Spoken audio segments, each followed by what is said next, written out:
We got a special guest today. In fact, this is in place of our normal 5-topic starting 5 episode on Mondays, but this is a big one. There's some positive buzz, and we brought in an expert to break it down for us. Positive buzz for both Michigan and Michigan State. Not to tease too much, but we brought in Davis Moseley.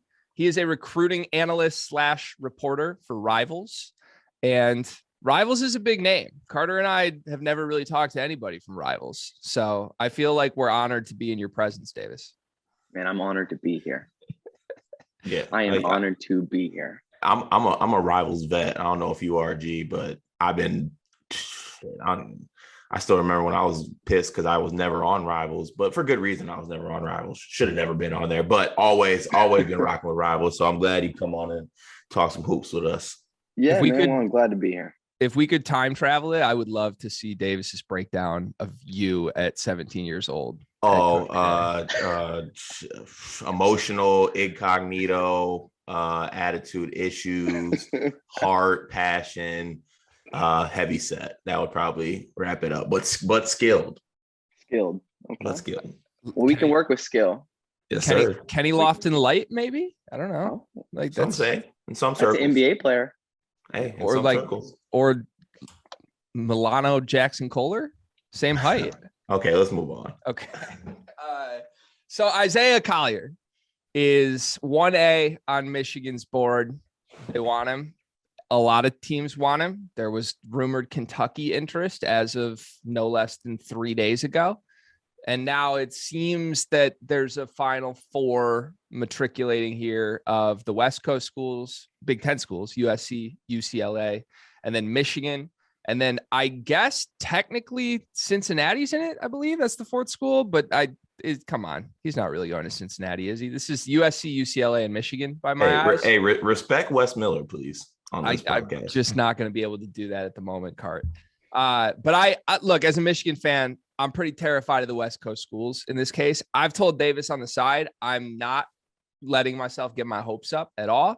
But let's make no mistake about it. Collier would be a game-changing recruit for Michigan. Their biggest problem in the Juwan Howard era, in my opinion, has been a lack of shot creation, a lack of dynamic stuff going on in the backcourt. No offense to Eli Brooks. He's one of the winningest players, maybe the winningest player in Michigan history.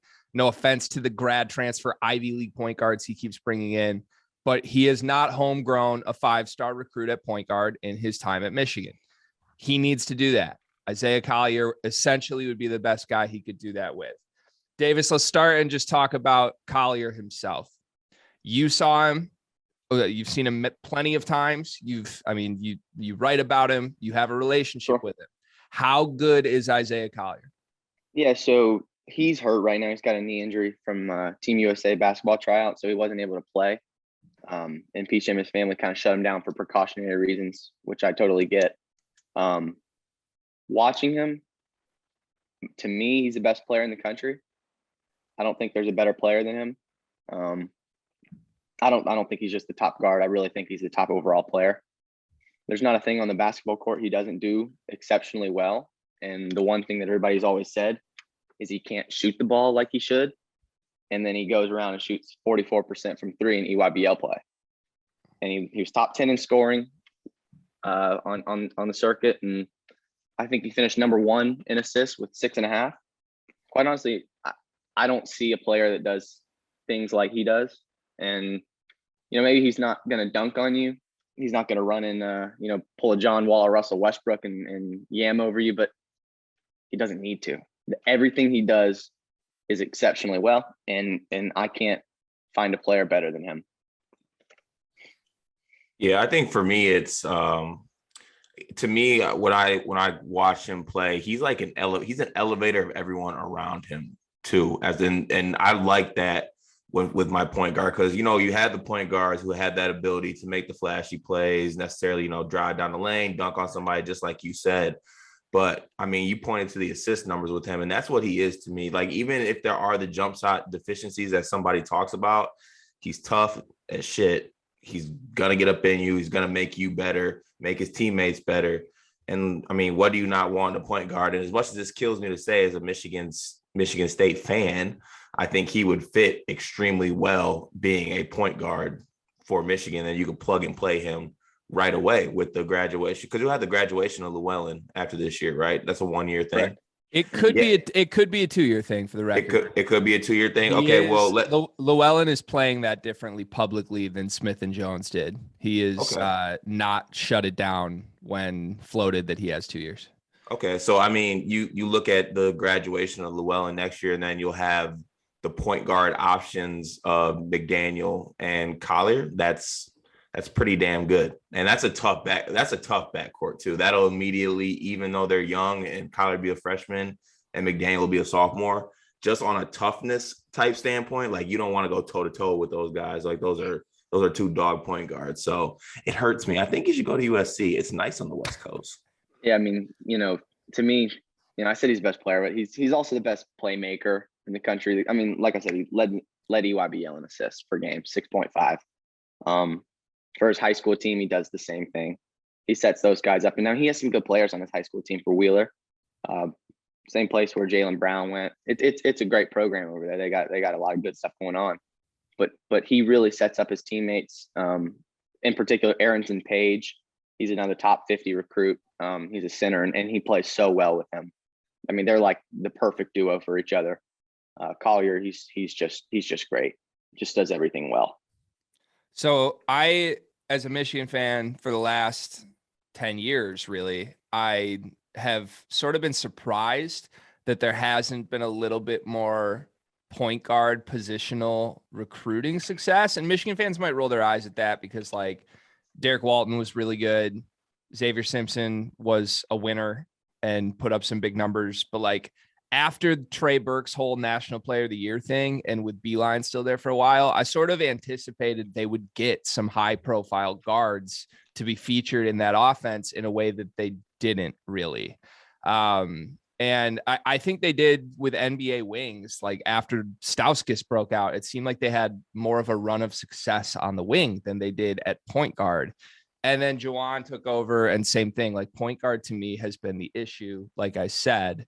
So I just assumed, I mean, anytime you hear Kentucky sprinkled in a recruitment, especially with the guard, that seems like a red flag when you're trying to go against them. What's the Kentucky interest? How do we gauge that at this point? Is that a serious option? Honestly, no. To me, I spoke with him on Tuesday. He did come down in person to support his teammates. He and his dad drove down. And I spoke to both of them, and neither of them mentioned Kentucky. So yes, I think they reached out, and it probably meant something to them, but you can't get, in a recruitment of the top player in the country in the last 2 weeks. Nobody can. I mean, and if you can, then more power to you. And that's probably $1 million under the table. But I mean, no. That's music to my ears. Seeing the head wag. And I talked to him yesterday. He's down to 4. Or I talked to him 2 or 3 days ago.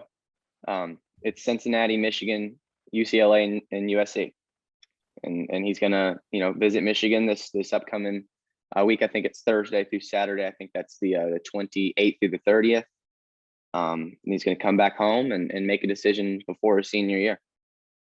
And it seems like he's elevated that timeline too, as far as like, well, he getting the Michigan visit and then some buzz on I want to commit shortly after that. Not to make a correlation directly between those, but like you can squint as a Michigan fan and sort of see this week is a massive week in this recruitment, right?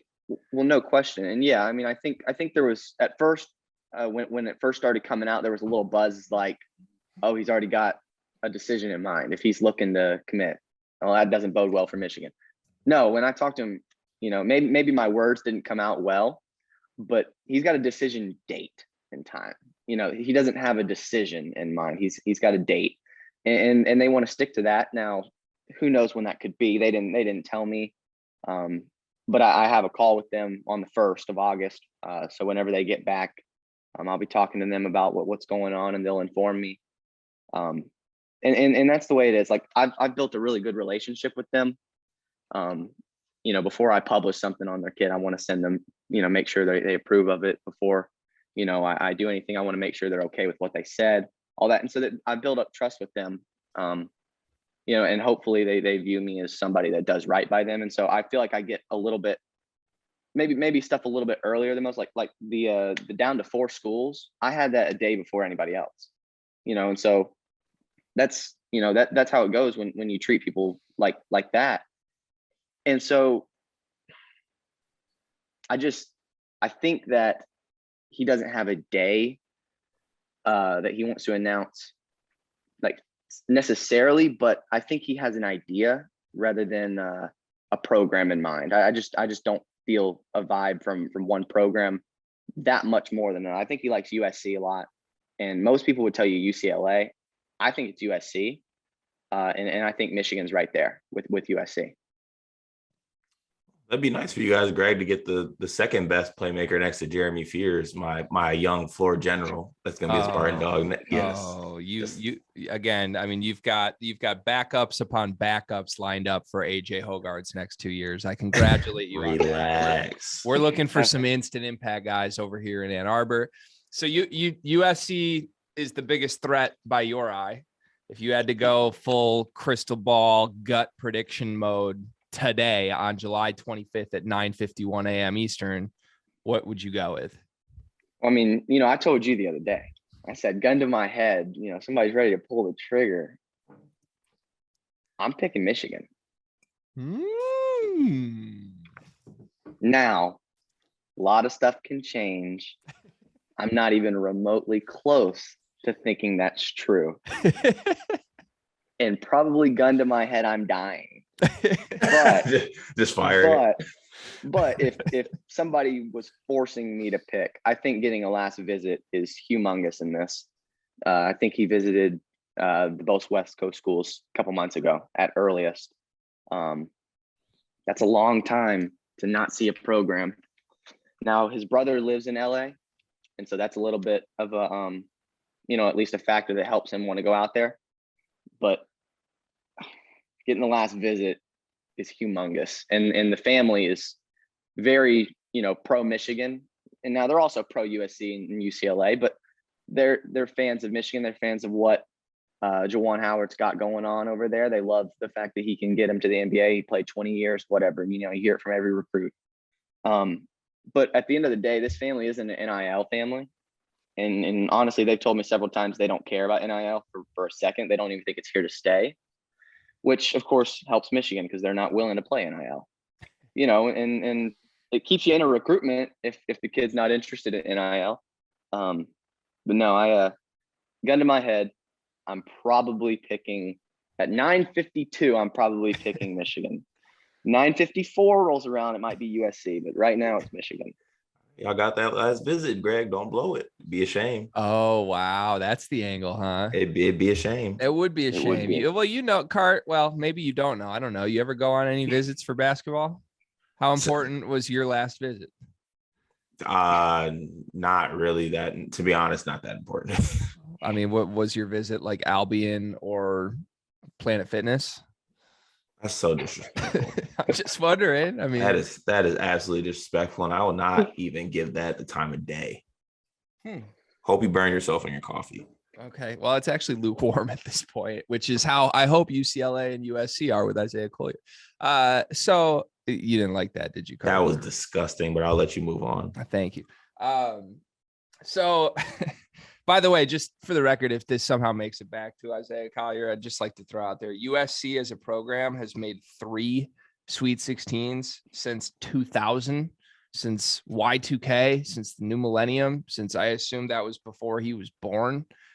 Michigan's made 7 consecutive second weekends in the NCAA tournament. So just throwing that out there. You'd be the best point guard we've had in roughly 10 years. I mean, it's not close. Come win in Ann Arbor. That's what we do here. Carter knows a little bit about that. You talked about another point guard, though, to me, at least on the side this week. And Carter mentioned it would be a very tough backcourt, a very quote unquote dog in him backcourt. That's Doug McDaniel. I was up here hyping the Doug McDaniel hype train last week. I said he is the #1 player in program history for the Greg Waddell eye test. That somehow made its way back to the UM Hoops boards, and 5 people on there were like what does that even mean? And I had to explain, like, that has nothing to do with how, like, he is on the court. It's not a basketball related thing. It's me looking at his headshot and being like, I think that dude who wears number 0 and whose name is Doug and has an arm sleeve is going to be a killer. But it sounds like there are on-court reasons to be as excited about Doug as I am. And they even made their way to you at Peach Jam this past week. What happened? It was kind of wild. So, I've only been doing the Rivals beat for a little bit. I'm only 19 years old. I'm still in college. So, I've started about a month ago. And Peach Jam was like my first major project, and I was there alone, which was great. So I got up, with the Rivals National guys, which I've got good relationships with them, and they introduced me to a lot of people, which was so great. But maybe a couple hours after I met a group of guys, they actually came back up to me while we were watching a game, and they were just talking about Michigan and all that stuff. And eventually the conversation got switched to Doug McDaniel. And they had a lot of great things to say about him, which is kind of nice because not many people do. A lot of people don't talk nice about Doug McDaniel. They see 5'9" and they turn their head, and that's what happened in the rankings. And a lot of analysts will tell you that they might regret, putting him that low. I think he ended up in the 90s on Rivals and I think on 3 as well. But that's not gonna hold. Doug is not the 90th best player in the country. If he was 6'1", he'd be a top 10 player. And I'm not going to name drop anybody, but some big names in national analysts, that role were saying that to me. And about the people that came up to me, a couple of them said that he's going to be, a 3-year starter for Michigan, be like Xavier Simpson, but better was the quote I think he gave me. And another one had watched him for, 10 years. They grew up both in the DC area, the DMV, and had watched Doug all through middle school, high school, and said that, the moment he stepped on the court in high school, he was ultimate dog, and that they have a running joke called the No Fear All-Stars. And he was the team MVP as a freshman, which that's, basically meaning, he steps on the court and isn't afraid for a second. And that's true. You watch, you just look up Doug McDaniel on YouTube, and in every video is from like 4 years ago, matching up against Cade Cunningham or Jaden Springer at IMG, down there at the Hoop Fest tournament in Northern Florida. And he gave Jaden Springer hell. As a 5'7", 125-pound freshman, gave 6'4" Jaden Springer hell. And that's what he's going to bring. And it's great to hear that all the way down there. Nobody does that. Nobody talks about guys like that. And so it was really it was refreshing to hear something good about Doug.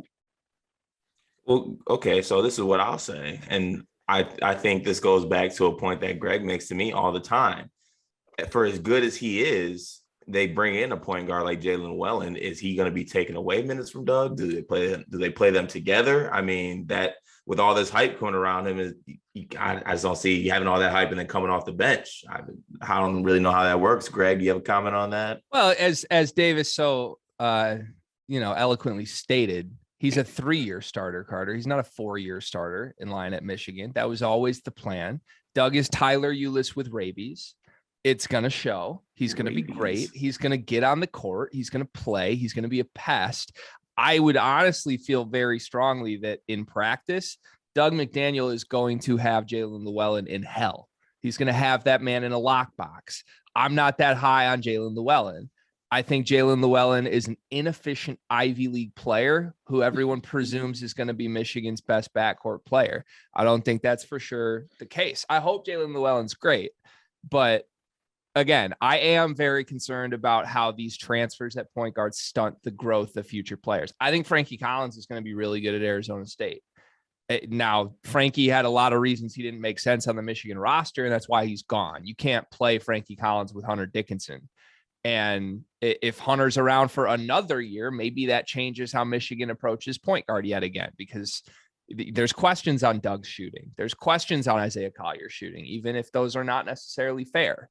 But right. No, am I worried about Doug? No, I think Doug's going to be an absolute killer.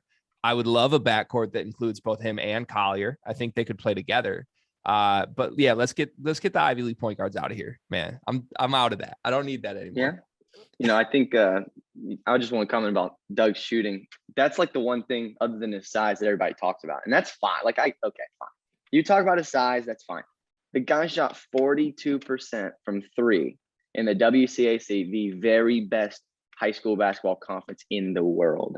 And he shot 42% from 3, not catch and shoot threes, not right up on the line. He's taking step backs. He's taking off the bounce from 30 feet, and he's knocking them down 42%. And I cannot stand when people say he can't shoot. It's just not right. Yeah, he couldn't as a freshman, as a 5'7" freshman. No, he couldn't. Yeah, his jumper's a little low. Okay. The guy shot 42% from 3 in the best high school basketball conference in the world.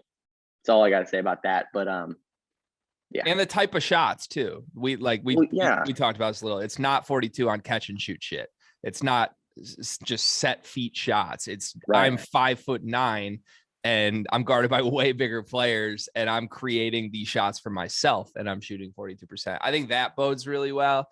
Carter, if Doug McDaniel was in the Michigan State backcourt, we did the Michigan State backcourt rankings last week with you, prioritization ranks. Where would Doug land in your future Michigan State basketball backcourt rankings? He'd still be below Jaden Akins. But he would be ahead of Tyson. Is he ahead of AJ? I'm not going to put him ahead of AJ yet. Wow. No. Okay. I would disagree. If I can throw in my hat in the ring here. All right. I'm going Akins, Hogard, McDaniel, Fears, Walker. There you go. I'm really hurt that both of you are going Hogard over Doug. That makes me scale back my Doug hype a lot. Right now. You give me a year from now, it's not. Yeah. But right also, now, I'm gonna give you guys a little sneak preview to backcourts or defensive matchups next year with Doug McDaniel and Isaiah Collier. What we're gonna do here is you got the paint right here, right? And I want everyone with a foot in the paint or on the line. And then you're going to have Collier and McDaniel out here absolutely clanking in Chrysler. I just want it to be known. Okay. So I think another thing I want to say about Doug, Kobe Buffkin better be ready. Yeah, I know. I like this angle. I know Greg has been very critical of Kobe as well as Jalen. Both of them better be ready. Because if Kobe's not, there's potential for Llewellyn to see time at the 2, and there's a room for Jet to take a lot of minutes at the 2. Wow. And Doug McDaniel is ready. And I think he's already a 12 to 15 guy. I think he's going to get a Frankie Collins but more role. And I think there's room for aggressive expansion if Kobe's not ready. And if you want to, work a guard in like McDaniel with minutes, like we've pointed out on a couple of previous podcasts, like the guard position and point guard position around the conference is down.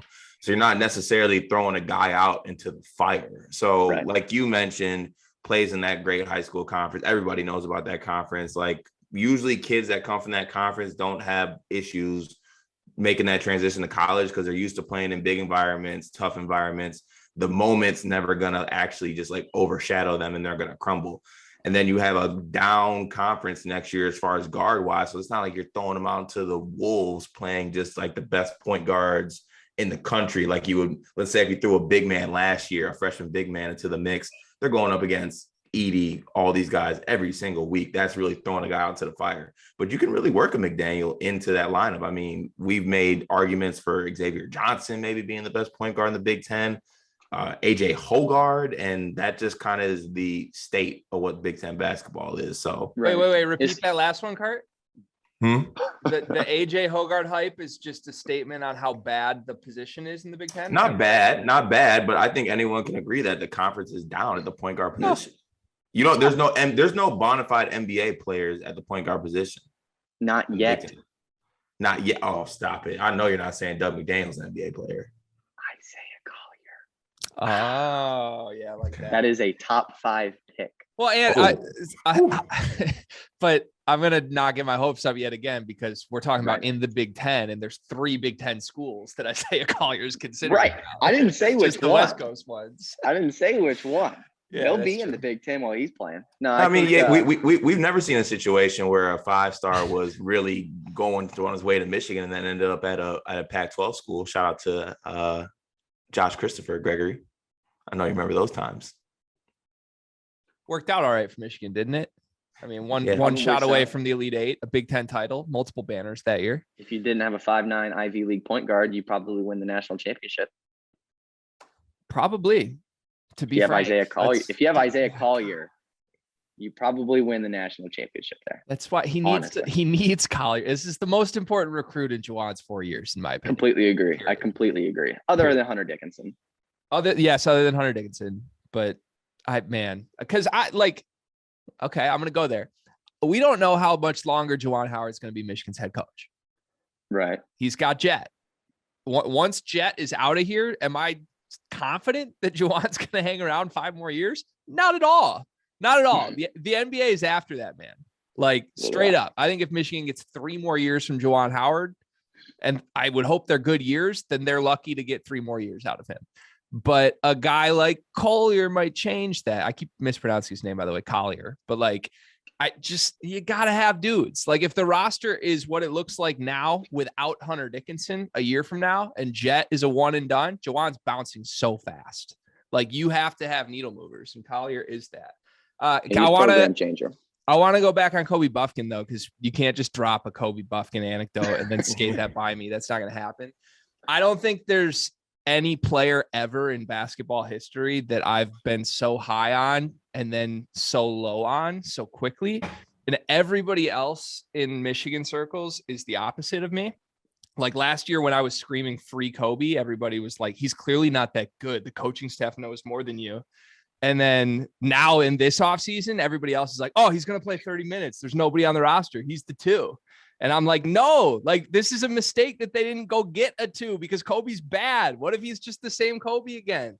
So I've sort of hypothesized Juwan views Jet as an answer at the 2. Otherwise, we would have went out and got a better 2. Like, we can't go into a season with just Kobe Buffkin.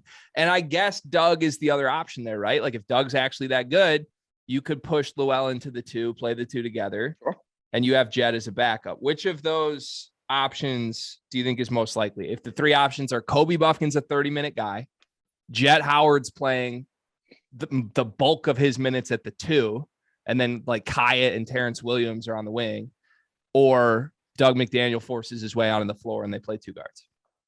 Well, we know, no disrespect to Coach Howard, love him, but he has a history of playing 3 power forwards together. So, look, I think that's probably the way it ends up going. Honestly, if Kobe's not ready, but I think he is, personally. I think he is. Everybody talks about him like he is, and that's not just media that I'm talking about. Talking with the coaching staff, he's ready. Is what they say. He's put on 25 pounds since he got there. I think he's pushing 200 pounds now, which is crazy because he was skinny as this pin right here. But all signs indicate he's ready.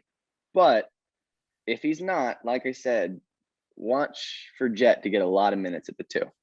Because in my opinion, he's got the on-ball creation of a 2, but he's 6'7". Okay, yeah, he's probably a better fit at the 3, but the guy can play the 2. And that guy is a scorer. That's what he does really, really well. So I like Jet. I think he could definitely take up a lot of minutes at the 2 if Kobe's not ready. Are you like Jet? It's good. He's good an child actor, actor. right? Good child actor. He is. I mean, I'm team Jace. Jace is solid too. I wouldn't be upset. He's fine. I want Jace to get his shine. Jace would be like the 7th man on Michigan State's roster. Good one. He would be. Well, they've only got like 6 players that are even on scholarship.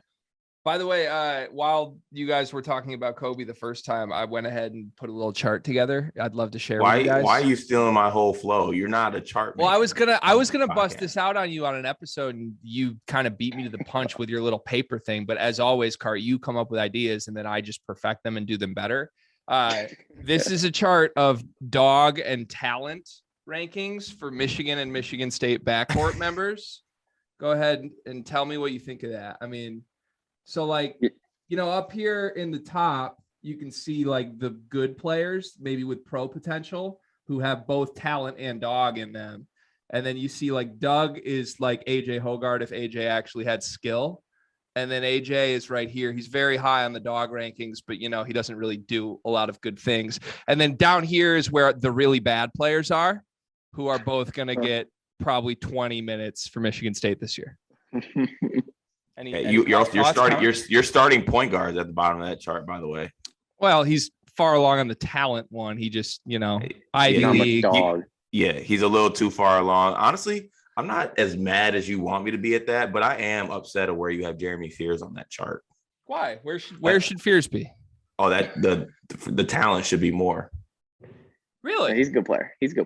Yes. Oh, okay. He really played well for Team USA. He where would really play well. Is he accurate on the dog rankings? Like, where should I put him here, Card? Yeah, he was fine. Like right here? In line with like in between. Yeah. That's a good spot. And I also cannot believe you have. I know it must have been a logistical issue that you have Jaden Akins further on the talent line than Isaiah Collier. That's a little. Nope, that's correct. That's a little repulsive. I cannot believe that was actually on there and shown for more than 30 seconds. With all due respect, we are coming off our Moneyball trip, and Jaden Akins looked like the best guard in college basketball history for that 2-hour window. So I'm a little blinded by that. I'm not gonna lie. But you're right. That was too much niceness to Michigan State. I should never do that. I'm better than that.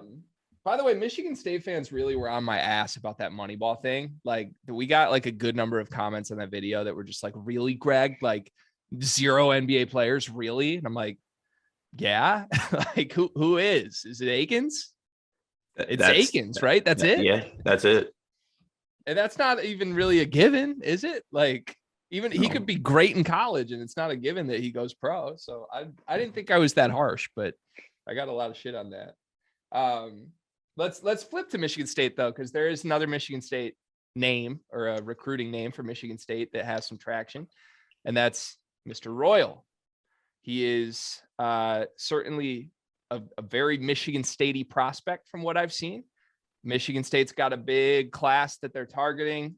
Izzo and everyone in the Izzo circle is chasing Xavier Booker.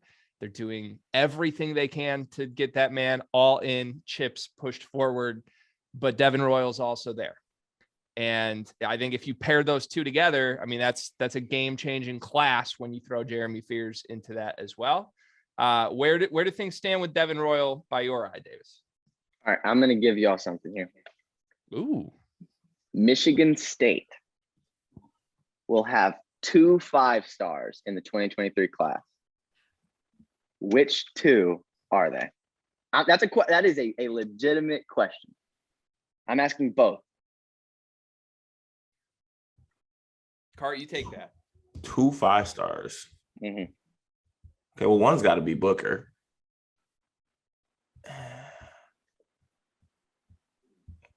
Are the kids current 5-stars, or are you saying like when at the just answer the question? Answer the question. Come on. He posed a great question. Now you're pulling a me. You're asking too many follow-ups. Well, I need it. Well, I need answers too. I have the answer the question. I have the answer, by the way. So I'd like you to. If you have it, then go ahead and say it. Don't just stand by there. I'm giving you the opportunity. You're the people come to listen to for Michigan State content. People hate. Do they? Yeah. No, I don't think so. Go ahead. The answer, I believe, is that Devin Royal is 1, and Jeremy Fears is going to work his way into a 5-star ranking as 2. I believe that is where Davis is going with this. He probably is going to. That would be my guess for Fears. People really liked what he did in Team USA, and they should have, because he was great there. But Devin Royal, Michigan State is in a really nice spot for Devin Royal. And I think right now, Rivals has him at like 90th in the country. And like, that is like idiotic. Like, no disrespect to my guys. I love them, but man, that might be the worst ranking in the entire ranking system. You could cut that ranking in half and it would still be about 20 spots too low.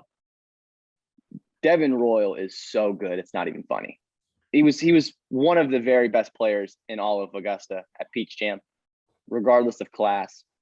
The things he does really well, you can't say enough of. I mean, literally, he does everything well. And the one thing that really stood out was when he shot bad against Papa Conte in the New York Renaissance, he shot 2 of 11. He finished with 7 assists, 7 rebounds. And then the next game, he went for 27 and 16. So, and that was in front of Izzo. Both of those performances were in front of Izzo. Devin Royal is so good. It's not even funny. He trimmed down a lot. I think Rivals has him at like 205 pounds, but honestly, he was closer to like 245 maybe 6 months ago. He had gotten kind of big, but he's lost probably 20 to 25 pounds. He's probably sitting around 220 now. 6'6", 220. He's that perfect tweener. And he's real good. He needs to shoot better. He's only shooting 25% on the circuit from 3, but right now that's not what he needs to do. I mean, he doesn't need that right now. I'm not saying he's like the most explosive athlete or anything of all time, but he dunks everything around the rim. He's so physical, good on defense. He does everything well. He needs to shoot better, but everything else he does really well. And to me, if I had a say in the rankings, which I don't, he would be a top 25 player. Top 30, somewhere between 25 and 30 is where I would put Devin Royal. And he's a Michigan State guy. And I'm not saying I'm going to, but it wouldn't be a bad idea for me to put in a future cast for Michigan State. Music to my absolute ears. 2 things for that. One, Greg, that's what you do, man. You hone in. Sometimes you don't got to recruit so many kids. You hone in on a couple, all right? And you make sure you get those couple. And there's nothing that you can say to me moving forward that doesn't tell me we're not getting the next Draymond Green. So I'll let you comment now, Gregory. Well, first of all, I was just going to ask does Devin Royal know that his name's not Xavier Booker and that he's not even close to a priority for the Michigan State staff? I mean, everything that Tom Izzo cares about is Xavier Booker. Devin Royal has always been, he was literally that we had 3 targets. It's Booker, it's Royal, and obviously Fears was one we already had in the loop, but Agent Fears has been doing his recruiting as well to get those 2 guys. Like it's literally been those 3 guys that we have honed in on. No, all jokes aside, Devin Royal would be a fantastic fit for Michigan State. He seems like a Michigan State guy. If you got that class, Fears, Booker, and Royal, I mean, that is like a Izzo extender class to me. I think Izzo was 1 foot out the door this offseason. Why else would you leave 4 scholarships open? I mean, it makes no sense. I thought we were going to make it to an episode without you mentioning that. We're going to talk Michigan State. It's a big part of the equation. But no, Royal would be great. Here's a comp I have, and he's athletically very different, but like, I kind of see like Ty Rodgers with scoring upside a little bit as far as like his ability to impact the game without scoring or without shooting. Like Rodgers is a guy who's on the court constantly doing winning things without that. To me, like Royal's similar, except he also has scoring upside. Is that crazy? No, I can kind of see that. Let me, I just did a scouting report on our guy, Devin. I mean, I just put one out. So let me pull that bad boy up real fast. Yeah, please. Once again, this is Davis Moseley from Rivals. So shoot him a follow, please. He's clearly very insightful, very connected. He's a quote unquote up and comer, I guess you could say, in the recruiting game, but I think we're going to hear his name for a very long time. So show him some love. I appreciate that. All right. Here's what I had to say about Devin Royal. Here we go. Check that out right there. Beautiful. Okay. All right. So we got Devin Royal just released his top 9, including Alabama, Clemson, Marquette, Michigan, Michigan State, Miami, Ole Miss, Ohio State, and Penn State. Real quick, I got to interrupt. Carter is on pins and needles right now. I've never seen this man so further on the edge of his seat for this. Go ahead. All right, so while down there, coaches from every one of those 9 programs was there to watch him play, including Izzo, Holtman, Shrewsbury. I'm trying to think who else. Shaka Smart. All the guys from all the programs were there. He averaged 18.9 points, 5.8 rebounds, and 2.4 assists per game on the EYBL circuit. I basically said he was one of the most impressive players I saw in Augusta, and I came away from each game more and more impressed. Royal does a little bit of everything on the court. He is a great scorer, not good but great. I love how he picks his spots and attacks the defense. He aggressively attacks the rebounds, both offensive and defensive glass. And when he gets a rebound, he pushes the ball and goes 94 feet and gets a bucket. And I had a lot more in there and said he's, might not have a 50-inch vertical. You're not going to jump over anybody, but he dunks the ball every time he can. I love him. I think he's, like I said, I think he could cut his ranking in half and it'd still be 15 to 20 spots too low. Oh, that's beautiful to hear, because I think the thing that scares me the most, especially with just Royal and Booker in particular, is that if Michigan State does lose out on them, they're more than likely going to have to end up playing those kids like in the next, like Xavier Booker going to Indiana scares the shit out of me. Devin Royal going to another Big Ten school would scare the shit out of me.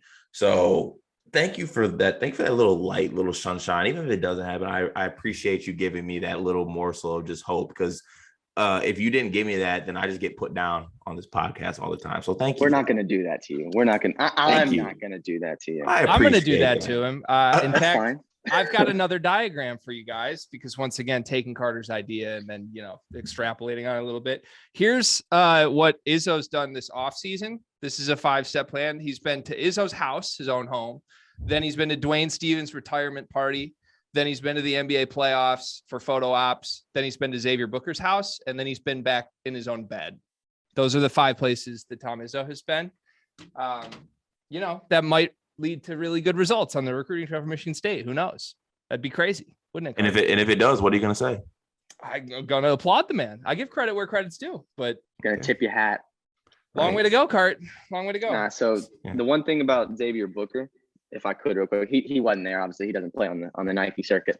I think Rivals has him number 2, and 247 has him at like 60, and he falls somewhere in that. He's not number 2. Sorry, no disrespect. I think he's a good player. I think he's a really good offensive player, but he doesn't play defense. He's bad defensively. Like bad? Not bad. He just doesn't play. I mean, he just doesn't play defense. He's got all the, he could be touching both of our heads right now, and he's somewhere in between us. I don't know where he is, but he could be touching both of us right now if he wanted to. That's how long his arms are. And his athleticism is great, and he's got a high motor, but he just doesn't play defense right now. That's fine. He might one day. I don't know. Yeah, but you know what? Maybe today's the day. I'm like, I'm in college now. Let's start checking. Let's start checking somebody. I think so. And that's the thing. He has all the tools to be a great defender. You'd like to see him have a little more of a motor, and that's fine. That's going to come with time. And playing under Izzo, I don't think that'll be any issue. He'll develop that. But offensively, the guy is really good, and he's probably somewhere in the top 10, deserving of a top 10 ranking. He's definitely not the 60th best player in the country, and he's not the number 2 player in the country. Somewhere 15 to 5, anywhere in between there would be a fine ranking by my estimate. Yeah, I remember we kind of called that out when he skyrocketed up the rankings card. We were like, this feels a little off. It felt like a more projecting like potential. Obviously, yeah. I mean, you mentioned him. If he did want to defend, he probably. I mean, it's not a guarantee. He could be a good defender, but literally, like you said, the tools are there to be an elite defender, and then he has the offensive tools that turns into a great player. I mean, rankings sometimes are projecting a lot. That's why I don't get as shocked when sometimes high recruits don't come into college and play right away, because those rankings of them being top 10 are projecting them to take a step, and they sometimes don't. That's basketball. Yeah, I think Xavier's one of those cases where I know it sounds crazy, but like if he does end up as the number 2 player in the country, there's like 3 or 4 more updates in the ranking, and I expect them to mellow out, maybe somewhere in the 8 to 10 range would be my guess, just because it's safe.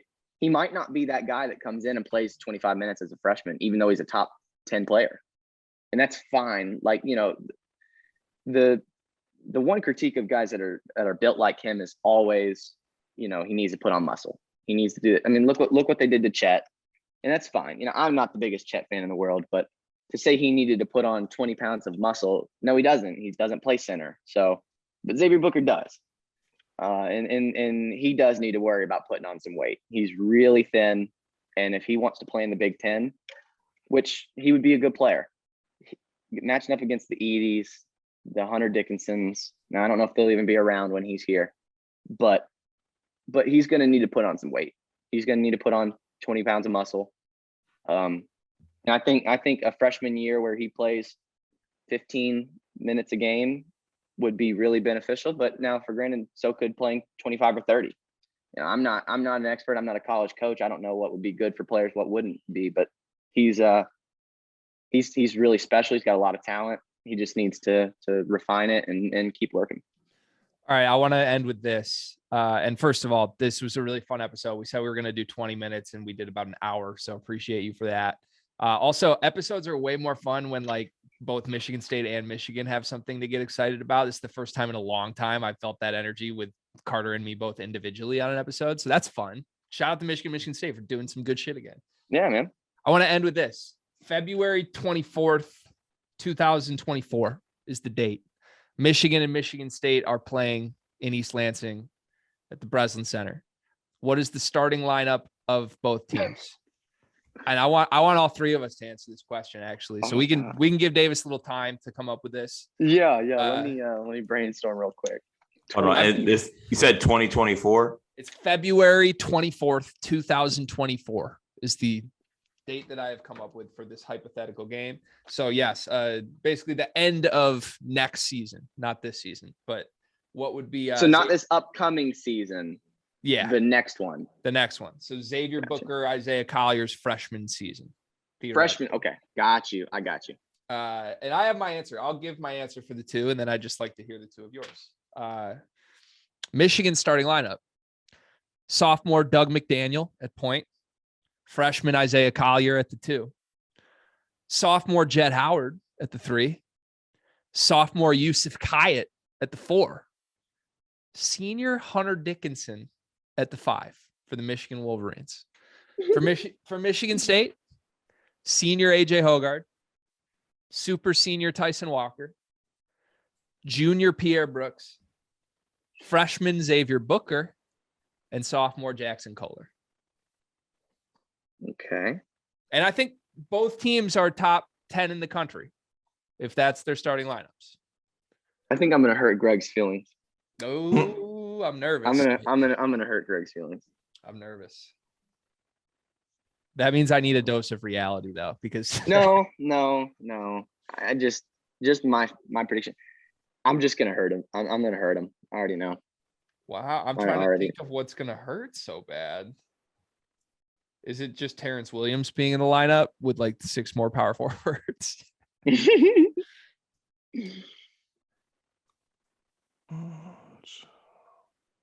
I fought with Hunter Dickinson back for a 4th year or not, but I really think he might be back. I really do. Wait, I might have missed that. Did you say he came back in your lineup? I did. I got Doug Collier, Jett, Yusuf, and Hunter Dickinson as my lineup a season from now. Okay. I have no idea who you said for Michigan State, but that's okay. We don't need to. I'll repeat. Michigan State's is Hoggard, Walker, Pierre Brooks, Xavier Booker, and Jackson Kohler. And I do think they'll get Devin Royal and obviously Jeremy Fears. I just don't think they'll start as freshmen. Where does Jaden Akins fall in that? I'm so glad you asked that, my friend. As we all know, Jaden Akins is 3rd on Tom Izzo's totem pole. And that's going to continue for this season behind Akins behind Ridiculous. Hoggard and Walker. So Ridiculous. we'll see. Maybe Akins won't be happy with being third in a backcourt where he's clearly the best player. Maybe he'll come off the bench as a junior too. Or maybe he'll choose greener pastures. Man, I am going to hurt his feelings so bad. I am so sorry. I am so sorry. What? I'm trying to think of how you're going to hurt me. It would have to be Llewellyn and Terrence Williams and Terrace Reed and nobody else good. That's it. Right. That's the hurtful one. Cart, you want to go, man? I'll go. Yeah, I'll go first. All right. Okay. So Michigan State first. I got Hogard at the 1, Akins at the 2, Pierre Brooks at the 3, Booker and Kohler. Where's Tyson? Where's Keon Coleman? Keon Coleman's giving us like 7 minutes off the bench. Where's who, Greg? Where's Tyson Walker? He's just going to start for 2 years at shooting guard and then not play his final year? It's time for him to take the next step in his career. Like it was for Joey Hauser, according to the whole fan base too? Not this fan base. Huh, okay. What you got for Michigan? Yeah, do Michigan. Right. Michigan, I got Collier, Doug, Jace Howard, Terrence Williams, Hunter Dickinson. Jace Howard? Yes. You got Hunter back for a 4th year, though. That's fun. I do. Interesting. All right. We'll start with Michigan State for me. Oh, I think me and Cart have the same. I got Hogard, Akins, Brooks, Booker, and Kohler. Yes, sir. That's what I got. I think that's the safe pick. Do you also think Tyson Walker departs after this season? Probably so. I mean, I'm just saying, like, they got Hogard, they've got Akins, they've got Trey Holloman, they've got Jeremy Fierce. Nobody wants to play in a 5 backcourt or a 5 point guard backcourt. And yes, you can play them at the 2, you can play them at whatever. That's fine. Nobody wants to play in that, and that's why Marble left, because he had to split 13.3 minutes at center. Nobody wants to do that. So no way all 5 of them stick around. There's no way. I mean, and I'll say the same thing that goes with Michigan, and I'm going to hurt. I really am. I can't wait to hear this. Bad. I'm so scared right now. What is this? I love Doug. I love him.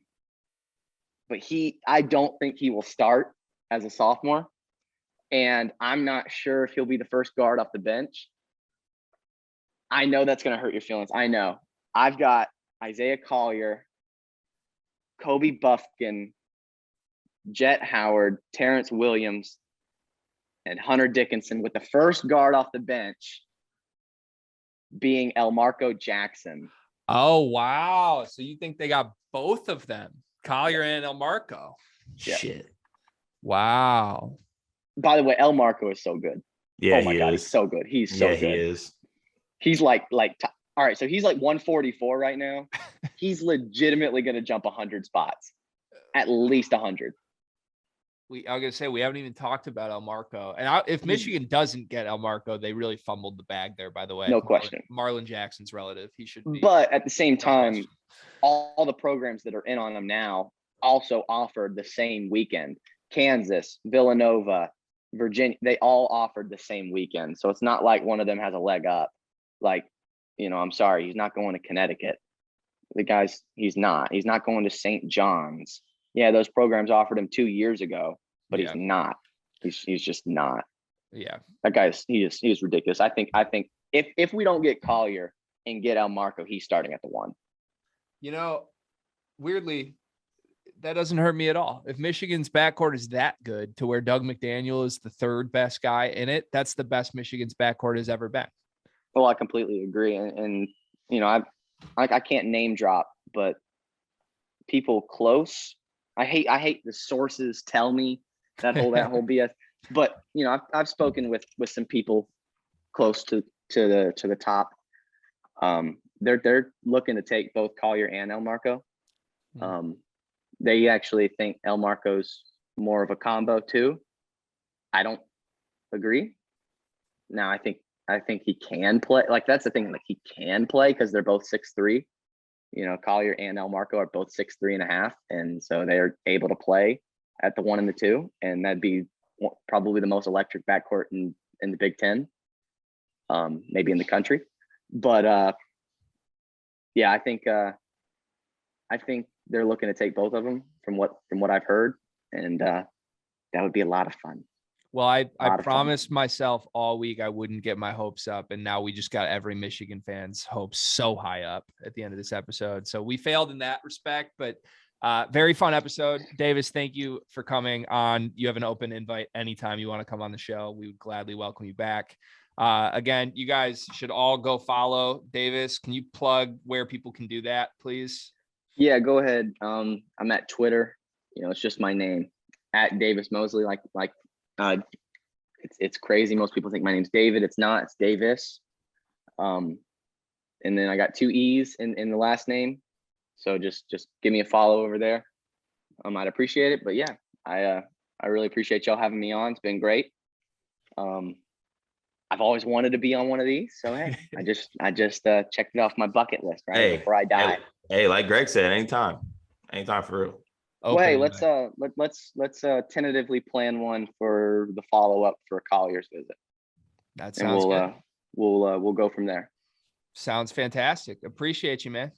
Yeah, man, for sure.